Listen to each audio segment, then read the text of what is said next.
Oferecimento Deva Iveco, sempre ao seu lado. Olha, na sexta-feira nós tivemos aqui o nosso cidadão repórter Pablo Thiago. Ele esteve aqui conosco e assumimos um compromisso depois do programa que ele passaria a atuar conosco para contar as histórias do que ele vê pelas ruas de Belo Horizonte. Aí ele imediatamente falou assim: Paulo, eu quero ver como é que vai funcionar o MOVE no sábado, o primeiro dia do MOVE na Antônio Carlos. O MOVE que sai da Pampulha e vai até o centro da cidade. Então vamos conferir o trabalho do nosso repórter cidadão ou cidadão repórter Pablo Thiago. Olá pessoal, o Cidadão Repórter está aqui hoje na inauguração da estação Pampulha de BRT. E claro, com a presença do excelentíssimo prefeito Márcio Lacerda. Também com a ausência da conclusão da obra. A estação começou a funcionar deixando os passageiros confusos em relação ao atendimento das novas linhas. Apesar do apoio da Megatrans na plataforma, usuários tiveram dificuldade para embarcar. Eu tô achando que está faltando um pouco de informação aqui, né? Ainda mais que agora vai ter Copa do Mundo, então informação em inglês. O pessoal trabalhando ainda, é muita poeira, né? Então nós estamos assim, meio sem saber como funciona a coisa. Estou andando 40 minutos, agora que eu achei uma escadinha de madeira lá embaixo para me passar para cá. A inauguração está péssima, porque essa poeirão aqui deveria ter feito pelo menos alguns bancos aí, pelo menos pra gente sentar com a criança e deixa eu limpar a poeira aqui na criança, aqui tá empoeirado. Por outro lado, flagramos usuários cometendo uma série de irregularidades, negligência ou falta de informação. E enquanto os funcionários corriam contra o tempo, o prefeito Márcio Lacerda justificava a inauguração da obra inacabada. A estação está muito bonita, as áreas que necessitam de acabamento não interferem diretamente com a movimentação dos passageiros. Nós teremos aqui uma área de lazer também, vocês podem ver aquela plataforma superior imensa, ligada ali ao futuro restaurante e bar. Então a estação será também um ponto de fruição da paisagem, de encontro de pessoas. E até poder tomar umas e outras sem enfrentar um problema de blitz, porque pode vir e voltar de ônibus, não é verdade? Com bom humor, ele recebia as críticas. Ô prefeito, fala com a gente, você conseguiu sair com a calça limpa aqui da estação? Não sujou a estação? Tu disse que o pessoal não pode vir de calça branca aqui na estação do BRT, é verdade? A sua camisa branca está limpinha. Apesar dos desafios, as viagens aconteceram sem problema. Segundo os passageiros, trajeto que geralmente levava cerca de 1 hora, foram concluídos em pouco mais de 20 minutos. O ônibus é confortável, vale a pena e é melhorias, eu acho que o dia a dia vai melhorando. E aqui se encerra a nossa experiência com BRT MOVE Pampulha Centro. Alguns pós, alguns contras e algumas poeirinhas na camisa, mas tudo bem. Eu sou Pablo Thiago, para o Cidadão Repórter, agora na BH News. Ok, Pablo. As imagens são do Alexandre Renato, que junto com o Pablo saíram os dois aí a cata da melhor informação a respeito do funcionamento do MOVE Antônio Carlos, a segunda etapa, terceira etapa, né? A primeira etapa foi só a Cristiano Machado, do São Gabriel ao centro, depois o BRT Metropolitano, que chegava até o MOVE, até a Estação São Gabriel, e agora as obras da Antônio Carlos, vindo da Pampulha e chegando no centro da cidade, a terceira etapa do MOVE. E eu sempre sou da seguinte opinião: se nós não tínhamos nada e ganhamos alguma coisa, vamos torcer para isso dar certo. Porque aquele pessoal que rema contra também haja paciência, né? Tudo que se faz está errado, tudo que se faz já se fez alguma coisa. Não estou aqui, não tenho procuração para elogiar prefeito, prefeitura, nunca vou ter, graças a Deus, não preciso disso. Tenho uma absoluta independência naquilo que falo e por ter essa independência é que digo, foi uma conquista o que aconteceu até agora com a revolução, com a renovação do transporte coletivo em Belo Horizonte através do MOVE. Se podia ter uma coisa melhor ou se pode ter uma coisa melhor, que se faça depois, mas não vamos jogar fora o que se tem, porque o que se tem já é melhor do que se tinha antes. Bom, após a morte de um policial que aconteceu na última sexta-feira na Avenida Fleming, no bairro Ouro Preto, a Fleming é aquela avenida cheia de barzinhos ali no Ouro Preto. Um casal saía de um desses barzinhos com uma criança no colo. Um policial tentou evitar o assalto que aconteceria, levou um tiro e morreu. Confira a matéria. Cerca de 1.000 policiais militares saíram em carreata e ocuparam a Praça da Liberdade, no bairro Funcionários, neste domingo. O protesto foi feito depois do enterro de um PM no cemitério da Saudade. A manifestação foi por causa da morte do colega assassinado na sexta-feira, depois de tentar impedir um assalto no bairro Ouro Preto. Um dos assaltantes levou 2 tiros e morreu no local. O militar levou 1 tiro e chegou a ser levado para o hospital Odilon Berens, mas não resistiu. Os outros 2 assaltantes fugiram, porém um deles acabou preso. Ainda está foragido Wilson Guimarães Filho, conhecido como Wilsinho. O acusado já tem passagem por roubo e por envolvimento em acidente de trânsito com vítima. Durante o protesto, o capitão Almeida clamou por dignidade para exercer a profissão. Tem aumentado muito o número de militares vítimas em ação policial militar, quer seja no serviço ou de fora. E nós estamos ficando desamparados. Na realidade, o policial militar não atua com medo da lei. Hoje, todo juiz e promotor, na dúvida, ele oferece uma denúncia por tortura, porque se não der nada, vai dar pelo menos problema. Então, eles estão invertendo os valores. O que a gente reclama muito são que os policiais militares estão com medo de agir, porque não tem o respaldo da lei. Eles estão querendo resgatar a autoridade policial. Olha, eu sempre digo isso e digo há muito tempo. Desde um programa anterior que já fazia e que o tema naquela oportunidade era analisar particularmente a ação da polícia. De lá para cá, e sempre repeti isso, a quem interessa uma polícia fraca? Só os bandidos. Não adianta o cidadão organizado enfraquecer a ação da polícia.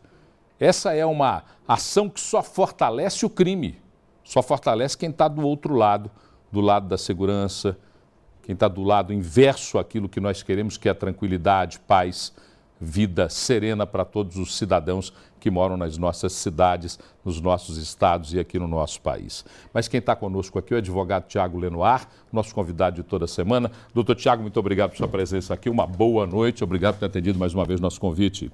Boa noite, Paulo. Doutor Tiago, eu acabei de fazer aí mais um desabafo que sempre faço quando vejo, porque me intriga muito uma sociedade que se assoda em criticar a ação policial, mas que raramente vê as agruras e as dificuldades da ação policial. Essa indignação dos policiais por conta da morte de um colega só está acendendo uma luz em cima de um sistema de segurança que está defasado dia a dia? Paulo, o que aconteceu com o soldado André na última sexta-feira foi algo lamentável, que deixa a polícia militar em alerta e toda a população. E só demonstra, só ilustra aquilo que a gente vê, a população já não aguenta mais de crime. Eu sou suspeito para dizer sobre a polícia militar porque eu leciono na academia de polícia militar. Paulo, 2.000 alunos irão para as ruas a partir dos próximos 15 dias para trabalhar na Copa do Mundo. E os meus alunos estão com medo. Estão com medo porque eles não sabem o que vão se deparar. Veja bem, eu ainda falo em sala de aula, o maior medo deles não é nem um tiro de um bandido, uma facada, uma agressão, porque eles são muito bem treinados para isso. Agora, te pergunto, a nossa polícia está capacitada para combater armas químicas, biológicas que podem surgir, ataques terroristas? Aqui ninguém tem falado sobre isso.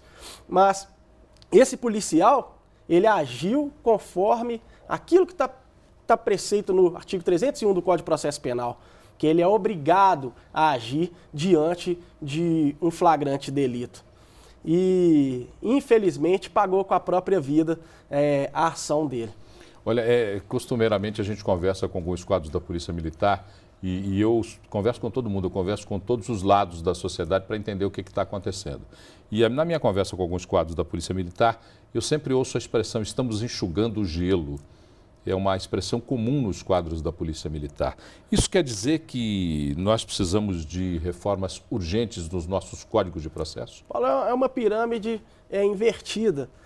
Enquanto tivermos políticas públicas voltadas para a educação, para a saúde, para a habitação, um salário mínimo digno, nós vamos enxugar gelo. O que acontece em relação à polícia militar é apenas a ponta do iceberg. Nós temos não a melhor polícia militar do Brasil, mas a melhor polícia militar do universo. Mas não há polícia militar do universo, polícia militar boa, que vá combater esse tipo de criminalidade. Vai buscar o histórico desse sujeito que atirou no policial. Ele foi solto recentemente por causa de uma liberdade provisória, num crime de roubo, num crime de assalto. Não que eu esteja levantando a bandeira para que assaltantes tenham que ficar presos. Tem que analisar dentro de um devido processo legal, mas a justiça não tem nem tempo para analisar cada caso. Talvez num caso como esse, não haveria necessidade dele ser solto de imediato, se tivéssemos ali um histórico, se soubéssemos o porquê que aquele sujeito praticou um outro crime de assalto há um ano atrás. Então, cabe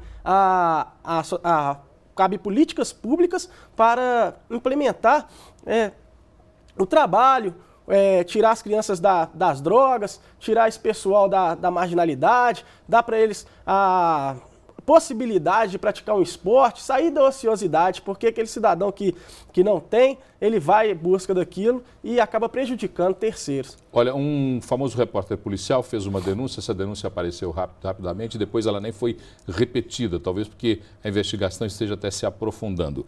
Mas na denúncia desse repórter policial, disse que os líderes do crime organizado estão recrutando menores, adotando menores e treinando esses menores para que eles sejam comandantes do crime organizado no futuro. E, em compensação, a gente pode dizer que a nossa polícia tem o mesmo treinamento?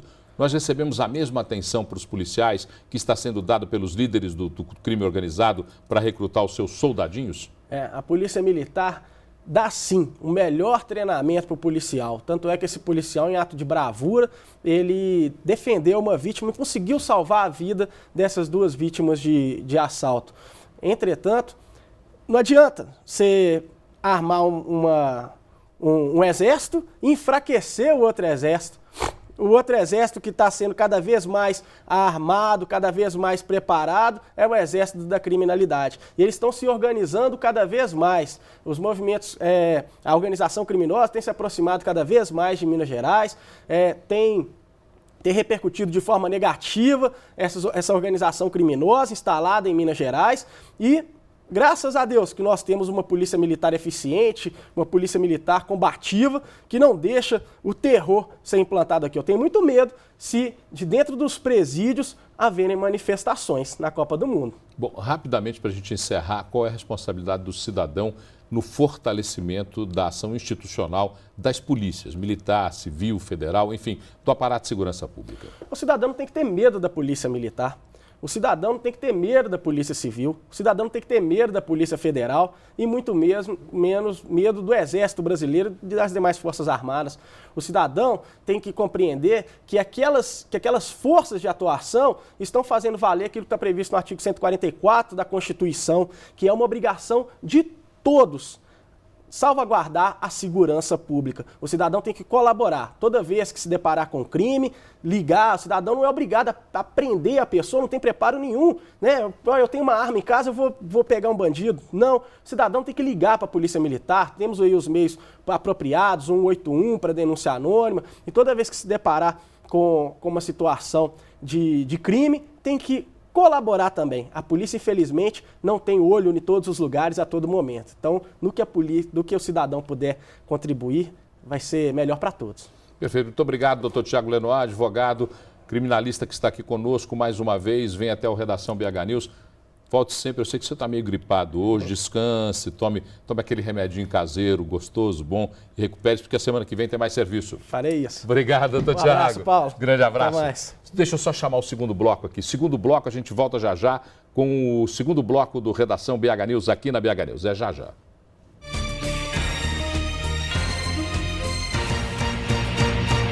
Oferecimento Deva Iveco, sempre ao seu lado.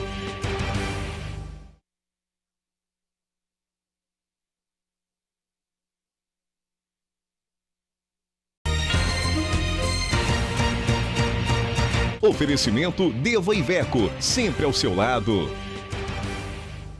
Olha, foi realizada na última quinta-feira uma audiência pública na Câmara Municipal de Belo Horizonte, questionando os dados que foram apresentados ou que ainda não foram apresentados. Eu não entendi direito essa questão, vou entender daqui a pouquinho com o nosso convidado, que é o vereador Pedro Patrus, ele que é o presidente da Comissão dos Direitos Humanos e Defesa do Consumidor da Câmara Municipal. Mas o questionamento principal, eu ainda não entendi direito esse assunto, por isso que eu estou chamando o senhor para vir aqui conversar comigo. Quem sabe, elucidado pelo vereador, eu consigo entender essa questão. Vamos lá, se a gente consegue. A Ernst Young fez um levantamento, uma auditoria sobre a planilha que foi apresentada pelas empresas de ônibus para justificar o aumento da passagem em Belo Horizonte. Esses dados já foram revelados? A primeira questão é essa. Não, esses dados são públicos. Sim. Né? Eles estão disponíveis na internet. É um relatório longo, né? Agora, o que a gente questionou primeiramente foi que não foi apresentado para a sociedade, não foi apresentado para a Câmara dos Vereadores. Então, o primeiro questionamento é esse. O segundo que a gente questiona é que a própria Ernst Young diz que não é bem uma auditoria, é um levantamento de dados. Assim, várias irregularidades nós conseguimos constatar nessa dita auditoria da Ernst Young. Foi por isso que nós solicitamos a audiência pública para que a Prefeitura nos explicasse, afinal, foram quase 2 milhões de reais do cofre público para essa auditoria, né? Então, nós chamamos para que a BH Trans nos explicasse melhor.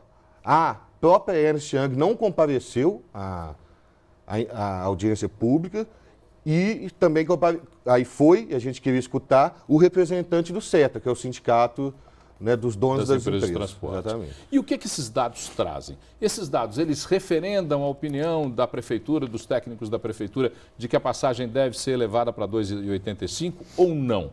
Ou a gente já pode questionar esse aumento? O que esses dados, na verdade, revelam sobre a planilha apresentada pelas empresas para justificar ou não esse aumento? Exatamente. Segundo a Prefeitura, esse relatório justifica o aumento. Mas, para nós, para alguns vereadores, principalmente os vereadores da oposição, não justifica.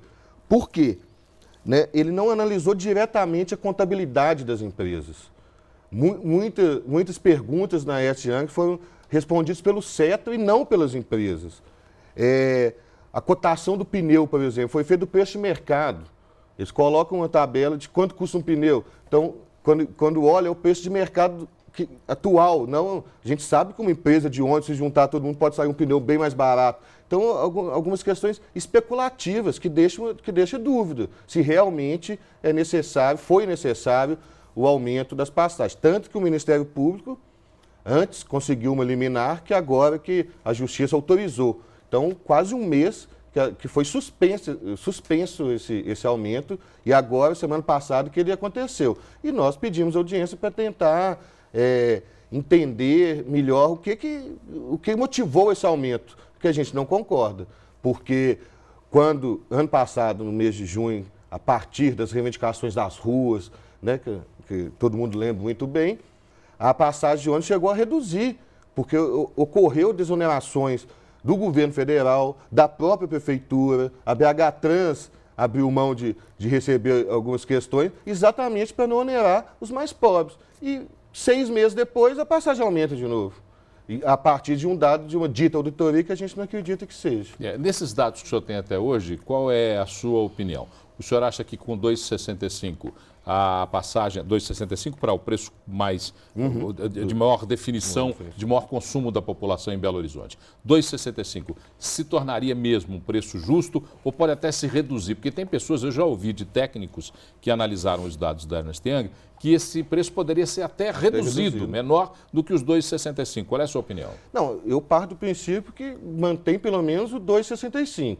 Existem pessoas, técnicos, que realmente discutem até a questão da tarifa zero, né? Que o transporte seja realmente um transporte público, com subsídios da própria prefeitura. Aí, a partir daí, podem ser feitas algumas coisas. Para você pagar um transporte público, tem que tirar de outro lugar. Isso a gente pode acertar. Então, essa discussão tem que ser feita. Eu, a princípio, defendo que a passagem seja 2,65, que é o que estava antes. Agora, não podemos deixar de discutir mais, de procurar esses técnicos, de ver possibilidade de realmente a gente ter um transporte público de qualidade. E quais são os próximos passos derivados dessa audiência pública?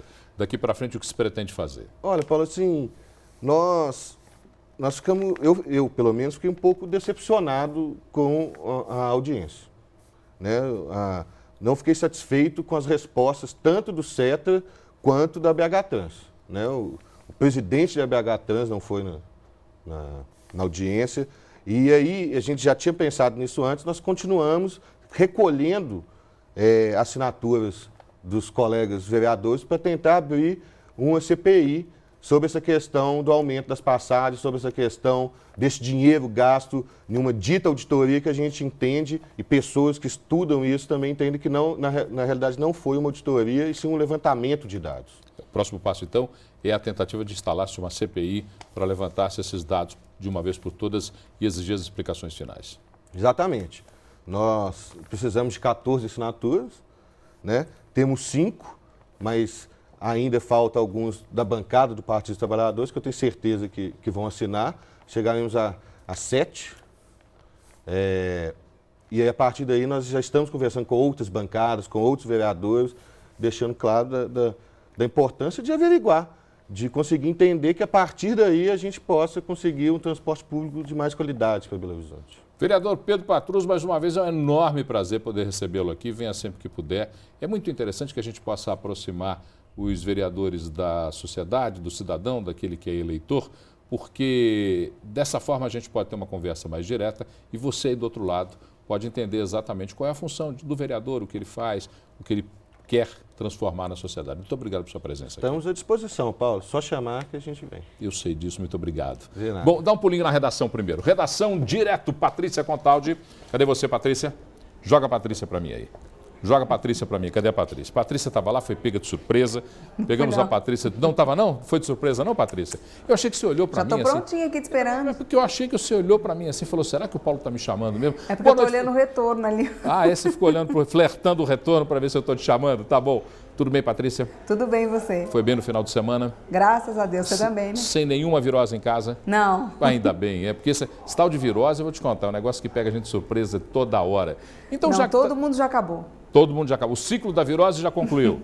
Patrícia me contou outro dia que até a cachorrinha, né, Patrícia? Até a cachorrinha da casa ficou com virose. Foi completa a virose na casa dela. Mas já completou esse ciclo, então me conte quais são as novidades de Belo Horizonte de Minas. Pois é, olha só, moradores de 6 bairros da região noroeste vão ficar sem água amanhã. Segundo a Copasa, o motivo da interrupção do abastecimento é a realização de serviços de substituição de registros no bairro Aparecida. A normatização será feita de forma gradativa no recorrer da tarde. Os bairros são Paulo, Aparecida, Bom Jesus, Esmeralda, Nova Cachoeirinha e São Cristóvão. Ok, então de dia falta água, de noite falta luz, é isso? Não, por enquanto ainda não. Por enquanto ainda não. Os reservatórios ainda conseguem manter a luz. Por enquanto só a água. Próxima informação, BH Minas. Olha só, Paulo, a girafa Zola do Zoológico de Belo Horizonte foi encontrada morta neste domingo. O animal tinha 17 anos e há 2 vivia aqui na capital mineira. Segundo a assessoria de imprensa da Fundação Zoobotânica, uma necrópsia preliminar foi feita no animal, indicando morte por edema pulmonar agudo. Outros exames agora vão ser realizados, aí o relatório final deve ficar pronto só daqui 30 dias. Com essa morte, Paulo, o zoológico conta apenas com uma girafa, a Ana Raio, de 12 anos. Então, Zola já não está mais no zoológico. Os meninos que estavam aí no final de semana indo até lá vendo duas girafas, agora passam a ver uma só. Mas eu tenho certeza, a Fundação Zoobotânica deve estar providenciando de alguma forma a substituição. A Fundação Zoobotânica é sempre muito atenta a isso. Teve aí um descuidozinho com o zoológico, mas parece que já recuperaram o ritmo do zoológico. O zoológico de Belo Horizonte parece que voltou a ser bem cuidado. Faz tempo que eu não vou lá, mas parece que voltou a ser bem cuidado. Muito obrigado, Patrícia. Você volta já já com notícias do Brasil e do mundo. E agora é hora da gente falar com Carlos Barroso, que está aqui do meu lado. Tudo bem? Tranquilo? Não tem problema nenhum. A caneta é o ofício, é o instrumento do jornalista. Vamos lá. Encontro do PSDB aconteceu hoje na sede do Cruzeiro. Lotado o ginásio, muitas delegações do interior de Belo Horizonte. Aquela claque que a gente conhece nesse tipo de convenção e não é só o PSDB que faz, né? Todos os partidos fazem. Ficou oficializada a chapa que vai ser oficializada realmente, juridicamente, na convenção do partido, que deve acontecer em meados de junho.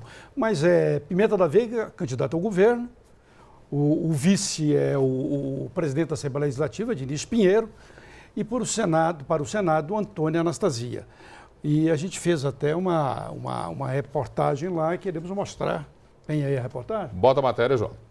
O ato do PSDB lotou o ginásio esportivo com muita claque nas arquibancadas.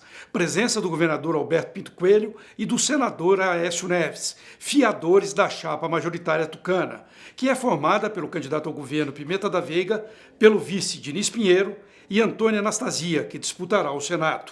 Acusado de comandar o Mensalão Mineiro, o ex-deputado Eduardo Azeredo compareceu ao encontro. O governador disse que é hora de mudanças. Precisamos acenar com um novo horizonte. E Minas não faltará, como nunca faltou ao país. Diniz Pinheiro enalteceu a candidatura de Aécio à presidência da República. É o novo JK, talentoso, capaz, jovem, empreendedor, visionário, altamente comprometido com a ética. Pimenta da Veiga falou de pontos importantes do programa de governo. Na educação, vamos fazer uma grande parceria com os professores para promover uma verdadeira revolução no sistema educacional. Aécio Neves atacou o governo Dilma. Permitir que o Brasil veja encerrado este ciclo de governo que tão mal vem fazendo ao Brasil. Aqui não, aqui vai continuar tendo decência, seriedade e trabalho a favor das novas gerações de mineiros. Bom, depois da convenção do PSDB, o que mais se comentava era a presença do ex-governador Eduardo Azeredo, que lá esteve depois de ter renunciado após as denúncias do Mensalão Mineiro. O Eduardo Azeredo estava se mantendo longe desse tipo de encontro. Hoje ele apareceu, deu acho que para ver na imagem, ele estava atrás do governador Alberto Pinto Coelho e atrás de Aécio Neves. E depois o Aécio ficou irritado com a imprensa que perguntou, o Eduardo Azeredo, que está sendo acusado pelo Mensalão Mineiro, estava aí, o que vai acontecer? Ele vai ficar na campanha, mas Aécio Neves respondeu que ele vai ficar na campanha, mas não quis responder muito sobre isso, sabe?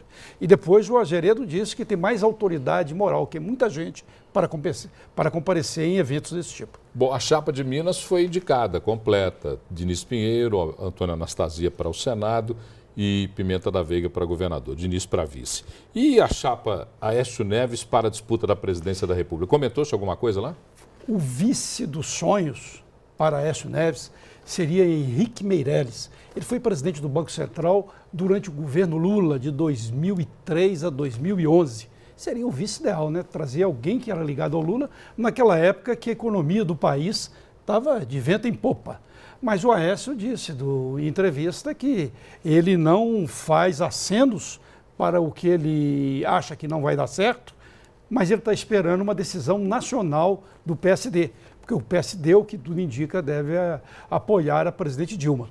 E no domingo também, o ex-governador paulista José Serra disse na rede social dele que vai disputar o Senado ou a Câmara dos Deputados. Portanto, aquela chapa puro sangue, Aécio e Serra, não vai acontecer. Então, Aécio vai ter de procurar um vice e as possibilidades estão por aí. O senador também paulista, Aloysio Nunes, que seria outra chapa puro sangue, mas existe um coelho na cartola que ele pode tirar, sabe? Que é a ex-ministra do Supremo, Hélin Grassi, que se inscreveu no PSDB a chamado do Aécio. Ela foi a primeira mulher a entrar na Corte do Supremo e a presidir a Corte. Mas só que ela também é um eventual nome para a disputa do governo do Rio de Janeiro. Mas o Aécio, naturalmente, ficaria muito contente com a Hélin Grassi, ex-ministra do Supremo, como vice dele. Perfeito, Barroso. Amanhã você volta, vamos continuar acompanhando a cena política, tudo aquilo que acontece em Belo Horizonte, Minas Gerais, com a nossa sucessão no Estado e a sucessão para o governo federal. Inclusive, hoje à noite temos cena política, 11 horas da noite, um grupo de jornalistas do primeiro time debatendo a sucessão em Minas. Perfeito. Barroso. Um grupo de jornalistas do primeiro time, incluindo Paulo Leite. Estarei com o maior prazer no Cena Política hoje. Intervalo, a gente volta já com mais um bloco do Redação BH News.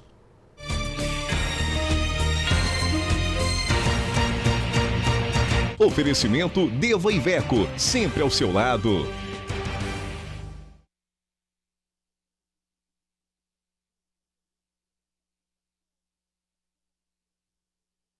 Deva Iveco, sempre ao seu lado.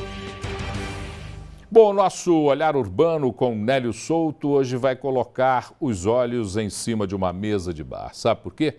Porque o trabalho dos garçons está cada vez mais valorizado com a chegada da Copa. Vem aí, Nélio. Olá, Paulo. Olá, pessoal. Tudo bem? Bom, hoje o Olhar Urbano vai falar sobre um momento muito interessante que o Brasil inteiro e Belo Horizonte está vivendo, que é a valorização da mão de obra do garçom.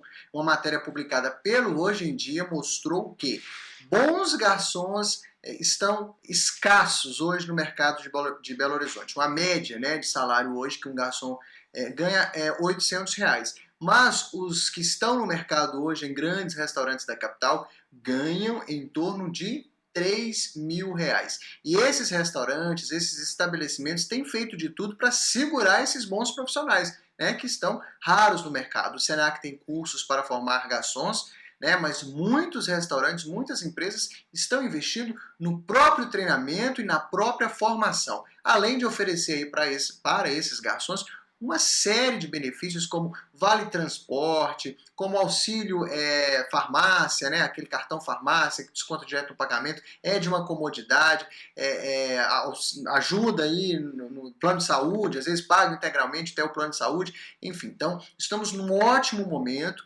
para essa profissão. Você que tem um vizinho, você que tem alguém aí que está precisando de emprego, aí fica a dica então do Olhar Urbano, invista aí na profissão, no ofício de garçom, que estamos vivendo um ótimo momento. E falando em salário, tem ainda a questão da remuneração ali da gorjeta de 10%, e quando você faz aí um trabalho bem feito, é bem atendido, você fica aí tentado a dar uma gorjeta, dar uma caixinha, não é mesmo? Então, Olhar Urbano de hoje falando sobre a importância, a valorização do profissional garçom, já não sem tempo, né? Um grande abraço, então, a gente se vê amanhã aqui no Olhar Urbano, sempre com um assunto aí do que está acontecendo na cidade, ok? Um grande abraço, até mais. Grande abraço, Nelly. Você falou de uma profissão realmente que tem uma importância muito grande, que é o garçom, porque o garçom ele é um pouco psicólogo, um pouco atento à crônica do dia a dia. Se você conversar com o garçom por muito tempo, ele te conta histórias incríveis de cada um dos clientes que ele atende, o que eles fazem, quais são seus hábitos, seus vícios, suas qualidades, seus defeitos. É incrível como é que um garçom percebe muito bem isso. E também, para completar um pouco a informação do Nélio, o resgate da profissão de garçom é o resgate de toda a profissão e de todo o profissional que a exerça com dignidade, com qualidade. Esse eu acho que é o grande mote da vida da gente. Todo aquele que faz aquilo que faz, bem feito, com qualidade, com determinação, esse sim merece ser valorizado como profissional. E hoje o Olhar Urbano foi para os garçons. Mas olha, cada vez mais com a velocidade do nosso dia a dia, da vida moderna, nós precisamos de alguém também para pregar um botão, fazer uma bainha, costurar uma manga de um paletó que se descosturou. Esses botões aqui do paletó caem toda hora a gente precisa de alguém para fazer isso. Só que antigamente a gente tinha mamãe, titia, vovó, hoje não tem mais. As mamães, titias, vovós têm outros afazeres na vida moderna. Então, como é que se faz? Vamos conhecer um pouquinho essa realidade. Embora alguns consertos básicos em roupas sejam bem simples, os profissionais de costura são sempre procurados. Afinal, todo mundo tem aquela roupa que com o tempo perdeu um botão ou aquela peça nova que precisa de um ajuste. Mas nem todos possuem a habilidade necessária para fazer este tipo de serviço. Por isso, nos dias 14 e 15 de maio, o site Mercado Mineiro realizou uma pesquisa de preços de serviços prestados para reforma e conserto de roupas em geral. Participaram da pesquisa 16 estabelecimentos localizados em Belo Horizonte. De acordo com dados da pesquisa, um serviço simples de pregar botão em blazer ou camisa de tecido pode variar até 900%, com preços que vão de 50 centavos até R$ 5,00. É isso aí, né? Feliciano Abreu, diretor do site Mercado Mineiro, responsável pelas pesquisas que toda segunda-feira nós divulgamos aqui. Essa é uma pesquisa que olha, inclusive, para um novo movimento da nossa vida urbana. Boa noite. Boa noite, Paulo. Realmente, nós fizemos aí o levantamento, é o primeiro levantamento que a gente faz esse ano dessas confecções, né, que são lojas que acabam ajustando as roupas. Tem dois mercados que ela atende. Primeiro, as pessoas mais velhas que gostam daquelas roupas e sempre estão reformando realmente. E tem aquele mercado também que são pessoas que trazem muitas vezes do exterior, compram em promoção, mas compram uma calça um pouco maior, um blazer um pouco também maior ou menor, então acaba ajustando nessas confecções. É um mercado que tem crescido devido à falta de tempo que nós temos, como você bem disse. Agora, as diferenças são de assustar, porque hoje para você pregar um botão custa de 50 centavos até R$ 5,00, uma diferença de 900%. E não é só essa diferença que chama atenção. Olha, para você ter uma ideia, o cirzido visível, sabe aquele cirzido que a gente conhece? Sim. De R$ 3,00 até R$ 22,00, com a diferença de 633%. A costura da alça do vestido, de R$ 3 a R$ 20,00, com a diferença de 566%. O ajuste na cintura da calça jeans, por exemplo, de R$ 9 a R$ 35,00, com a diferença de 288%. Quando a gente fala aqui na troca do fecho, uma calça de R$ 8 a R$ 25,00. Isso com fecho. Uma diferença de 212%. E a bainha original da calça, numa calça jeans, por exemplo, de R$ 10 a R$ 25,00, com a diferença de 150%. Paulo. Essa pesquisa, ela abrangeu a pesquisa tanto nas lojas, porque ainda nós temos algumas lojas nos shoppings, ou mesmo de rua, tem algumas lojas que eles pegam esses serviços para fazer, até porque as lojas de departamento hoje te entregam a roupa e não fazem mais isso. Exatamente. Antigamente você ia lá, media a bainha, né? Agora acabou, não tem mais isso. Essa pesquisa privilegia as lojas, mas também privilegia os profissionais liberais que fazem isso? Exatamente. Na verdade, a gente tem os dois mercados também que estão dentro da pesquisa. São os profissionais liberais, que normalmente fazem até em casa e fazem muito bem com custo menor. Sim. E aquelas que têm lojas, principalmente galerias, né, em bairros como o próprio Belvedere, tem aqui um shopping que tem 3 lojas dessas, né, que ficam lotados. Então é interessante que esse mercado, como eu falei, é um mercado que vem, por mais que ele pareça ser um mercado antigo, né, que estava desaparecendo, ele vem cada vez com força maior, principalmente na questão dos ajustes de roupa. Agora, o que me assustou na pesquisa, além dessa variação, por incrível que pareça, Paulo, foi o aumento de preço pelo preço médio em relação ao ano passado. Claro que esse aumento é um aumento muito grande, em virtude principalmente do valor agregado. Você pregar um botão, por exemplo, que aumentou 51%. O preço médio para se pregar um botão ano passado era de R$ 1,96 na pesquisa que nós fizemos. Esse ano já é R$ 2,96, um aumento de R$1. Ou seja, um aumento significativo, mas a gente sabe que o pequeno valor do serviço acaba fazendo com que eles arredondem para cima, né? Aquela história de R$ 1,50 vai para 2, né? De R$ 2,50 vai para 3, então isso acaba gerando aí um aumento muito alto. E o custo deles acaba aumentando também, né, Paulo? Questão de aluguel. Agora, outros aumentos aqui interessantes, olha, a costura da alça do vestido aumentou 25%. Era R$ 9,09 pelo preço médio, subiu para R$ 11,40. Muito acima da inflação. Muito acima. A inflação era 6%, né, na média. Olha, eu encurtar o punho de um blazer que era R$ 24,13, subiu para R$ 31,67, um aumento de 31%. O aumento médio foi de 20%. E a bainha original da calça jeans subiu 10,69%, o preço médio que era R$ 14,68, subiu para R$ 16,25. Então está mais caro até mesmo arrumar as roupas, viu, Paulo? Mesmo porque eu acho que esse serviço é um serviço que cada vez mais está sendo solicitado pelo consumidor e as pessoas vendo a possibilidade de uma maior procura, claro, valorizam o próprio serviço. E pessoas experientes, muitas vezes, nesse ramo, acabam fazendo confecções próprias que ganham mais dinheiro.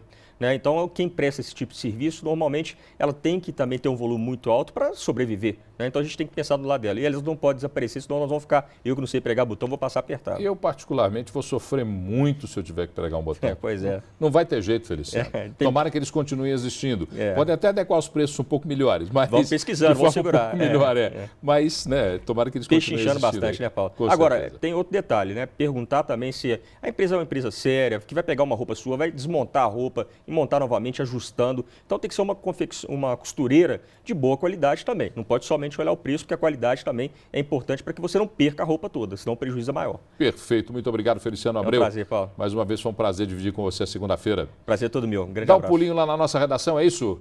Patrícia Contaldi, prontinha para me contar as novidades do Brasil e do mundo. É com você, Patrícia. Estou pronta sim, Paulo. Olha só.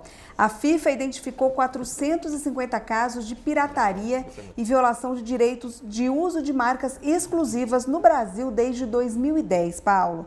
A Federação de Futebol mantém um departamento só para cuidar aí dessa proteção das suas marcas e tem representações em cada uma das 12 cidades sedes do Mundial. Pelas regras da Lei Geral da Copa, os símbolos oficiais e os termos e marcas registrados pela FIFA não podem ser usados sem autorização expressa da entidade. E a legislação prevê pena e detenção de 3 meses a 1 ano pelo uso indevido de direitos e por falsificação. É o mais curioso de tudo. Eu estava vendo essa matéria hoje, na hora que estava vindo para cá, ouvindo essa matéria na CBN, e o que me deixou mais curioso, o entrevistado falando que marcas, por exemplo, como Copa 2014, Brasil 2014, são licenciadas pela FIFA. Brasil 2014 pertence à FIFA.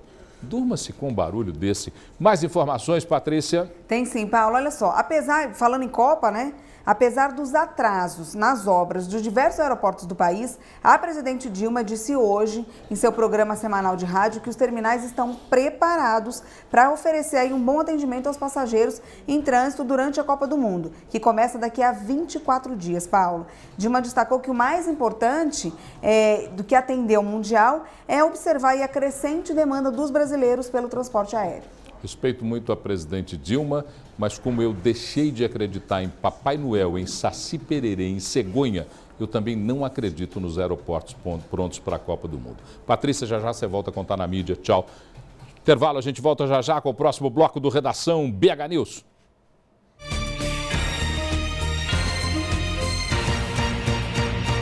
Oferecimento Deva Iveco, sempre ao seu lado.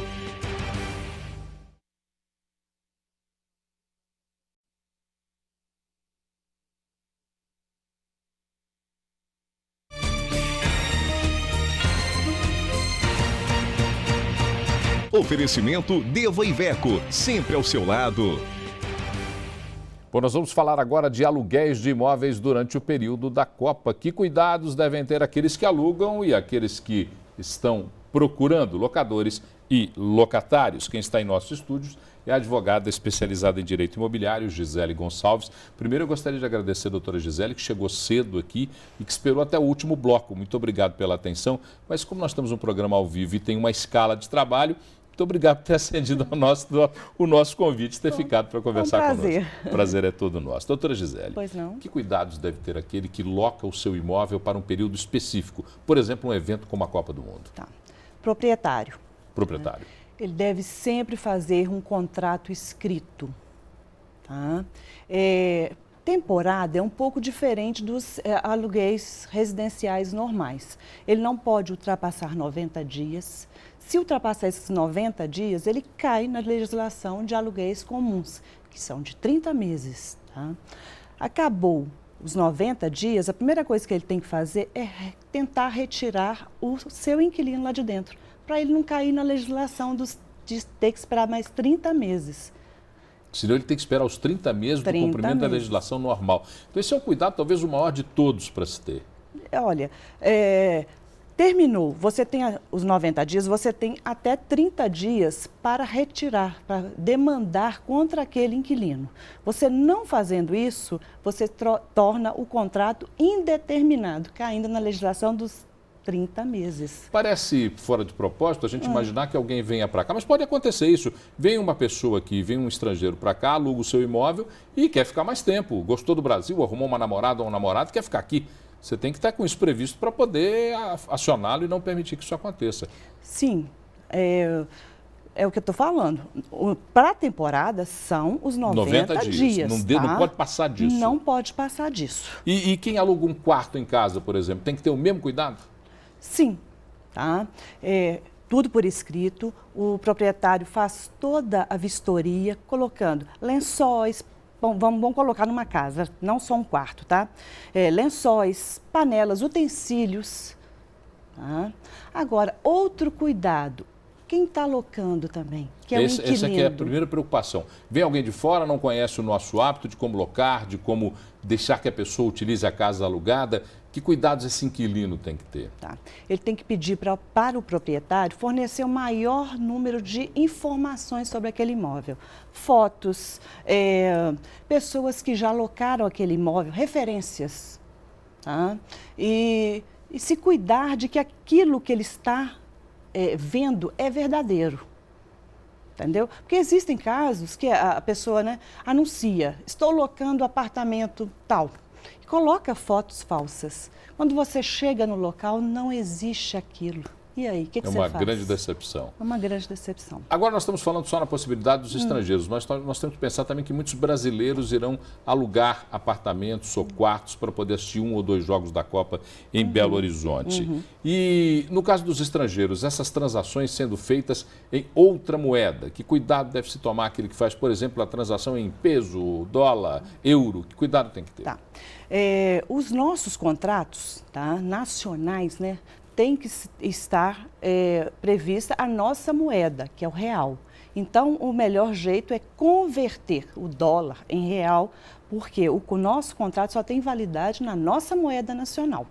Perfeito. Então, se tiver que fazer um contrato com estrangeiro, deve-se fazer em moeda nacional, mas já prevendo a conversão para uma outra moeda estrangeira. Isso é permitido? Sim, sim. Aí não tem problema nenhum. Mas tem que ser colocado no contrato que está sendo feito em real. Nós não perfeito. podemos locar em dólares, em euros. Mesmo que se receba depois fazendo a conversão desse dinheiro. Tudo bem, mas no contrato não. Perfeito. Vou agradecer a doutora Gisele Gonçalves, que é advogada especializada em direito imobiliário. Eu acho que a senhora aliviou uma série de pessoas aí que estavam pretendendo alugar o seu, ou está pretendendo ainda alugar o seu imóvel, um quarto ou algum espaço para alguém que venha assistir um jogo da Copa aqui em Belo Horizonte. Ainda dá tempo. Ainda dá tempo. Muito obrigado pela sua atenção. Uma Obrigada, boa noite. boa noite. Chama o Bruno. Bruno, entra por ali. Bruno, você está sempre acostumado a entrar aqui pelo meu lado direito. Hoje você vai virar ponta esquerda. Entra pela ponta esquerda aqui para falar comigo, porque nós vamos falar sobre futebol. Futebol que a gente já começa falando sobre os Jogos dos Mineiros. 3 vitórias. Isso. Dá para ver meu sorriso largo aqui, né? Os mineiros 3 vitórias brilharam no fim de semana. América no sábado, Cruzeiro no sábado e Atlético ontem. Como é que foi essa história? Na verdade, o América é líder do campeonato. Venceu da Série B. Venceu 2-0 o Vila Nova, o lanterna da competição, mas tranquilo, cirúrgico. 2 gols no primeiro tempo, controlou o segundo tempo, podemos ver os gols, é o primeiro gol do Vitor Hugo, aos 11 minutos, subiu mais um gol de bola parada do América. Sim. E no finalzinho do primeiro tempo, mais um gol do América. No final do jogo, porque sempre no final do primeiro tempo e do segundo tempo o América vai acostumado a marcar gol. Mas esse no final do primeiro tempo, aí no segundo tempo ele controlou a partida, ficou tranquilo. O gol do Ricardinho, o Ricardinho não joga no próximo jogo, um jogo decisivo para o América porque pode abrir gordura, tem uma gordura no campeonato da Série B, porque enfrenta o Joinville, o vice-líder do campeonato, amanhã às 7h30 no Mineirão. 4.000 ingressos já foram vendidos já, Paulo. No Mineirão, o América, então, no Mineirão, a torcida do América, então, tem um encontro marcado com o Mineirão, o novo Mineirão. Espero que tenha uns 10.000, mais ou menos, né? Não, os simpatizantes, aqueles que não... A torcida do América tem que privilegiar e prestigiar o time. Tem que embalar o time do América. Vamos lá, Cruzeiro venceu o Curitiba. Isso. Jogo duro. Espantou, abriu, né? Empatou, bom, enfim. E o Alex voltando para casa. Era importantíssimo, Paulo, vencer esse jogo contra o Curitiba aqui no Mineirão, porque tinha a ressaca da Libertadores, né? Da derrota da Libertadores. E teve algumas jogadas de time de 2013, do campeão de 2013, como essa jogada aí, no contra-ataque, Ricardo Goulart, ele completa, ele que fez 2 gols, o primeiro aos 10 e esse aos 45 do primeiro tempo. O gol do Alex foi aos 22. Aí no segundo tempo o Curitiba empatou, Norberto cabeceou uma falha do Dedé. Dedé ainda está sentindo um pouco ainda a eliminação do Cruzeiro, as falhas, errou 2 vezes de posicionamento. E aí no finalzinho, aos 35, chute do William, o Borges completa. Eu acho que o jogo foi bom para recuperar alguns jogadores, principalmente mentalmente os jogadores do Cruzeiro. Principalmente isso. E o Cruzeiro é vice-líder, tem condições de disputar o título. Bom, vamos falar então do Atlético. O Atlético jogando ontem na Arena Pantanal, na Cuiabá. Arena Pantanal. Lá em Cuiabá. Esses casos do Santos negociou, ganhou dinheiro com isso. E aí o gol no primeiro tempo do Cícero aos 37. Aí o Atlético trocou, tirou o Rosinei, que não vinha jogando bem, entrou o Carlos. E uma jogada do Alex Silva, de bicicleta, deu para o André. O André fez o primeiro gol aos 29. O Alex Silva está querendo calar os seus críticos com a jogada a entrada dessa, do menino Eduardo foi boa. O Dátulo deu uma consistência também no meio de campo, é bom jogador. E o Galo lamenta a despedida do Otamendi e do Vitor, que não jogam mais o Campeonato Brasileiro. Ele tem uma semana de folga e se apresentam às seleções, porque a FIFA exige isso, que ele tem uma semana de folga. Então, Vitor e Otamendi se despediram do Atlético já. Para finalizar, então, o compromisso do América contra o Joinville, jogando amanhã no Mineirão. Isso. Cruzeiro? O Cruzeiro joga na quarta-feira com o Sport aqui no Mineirão, às 9 horas da noite. Com o Sport no Mineirão e o Atlético? E o Atlético na quinta-feira com Vitória lá em Feira de Santana. Lá em Feira de Santana. Às 9 horas também. Porque a Arena Fonte Nova já está pronta para ser entregue para a FIFA. Exatamente, já estamos respirando a Copa do Mundo. Agora já é Copa do Mundo, já não se joga mais em lugar nenhum. Quarta-feira você está de volta? Estou de volta. A gente fala da vitória do América e da provável vitória do Cruzeiro e do Atlético. Vamos continuar com um sorriso para os times mineiros. Tchau, tchau, Paulo. Brunão, um grande abraço. Rapidinho, Patrícia na redação tem ainda, está na mídia? Não, então é Fernandinha, vem cá, Fernandinha. Já me disseram aqui que nós estamos com um horário absolutamente estourado. Mas vamos embora, não tem problema não. Eu vou deixar você dentro, você tem que dar uma dica na Night. O que eu faço hoje na Night? Hoje é uma dica muito boa. O Espaço 104 recebe a exposição Cultura e Sociedade Vivas, cartazes do período da transição democrática no Brasil. Essa exposição, Paulo, é muito legal, que ela reúne cartazes produzidos entre os anos finais da ditadura no Brasil e o chamado período da transição democrática. Aí essa exposição pode ser vista hoje até às 10 horas da noite, lá no Espaço 104, e a entrada é franca. O Espaço 104 fica na Praça Rui Barbosa 104. Para os mais incautos, a Praça Rui Barbosa é a Praça da Estação, para todo mundo de Belo Horizonte, é a Praça da Estação. O 104 era aquela antiga fábrica de tecidos. Um espaço que fica ali na esquina. Isso, fica ali do lado da Escola de Engenharia e na frente do museu, que fica ali na Praça da Estação. Exatamente. Perfeito? Muito legal, né? Eu acho fantástico, uma bela dica. Eu acho que se der tempo ainda vou até lá. Fernandinha, grande abraço. Obrigado, uma boa noite para você. Bom, terminando nosso espaço aqui, muito obrigado. A gente tem uma estouradinha aí, pessoal compreenda aí, porque hoje nós tivemos muitos assuntos, conversamos sobre muitas coisas. Queremos agradecer a sua presença, dividindo conosco esse espaço que constrói a notícia todos os dias, de segunda a sexta, de 6h30 até às 7h30 da noite. Muito obrigado, tenha uma ótima noite, uma ótima semana. Amanhã nós nos encontramos aqui na BH News.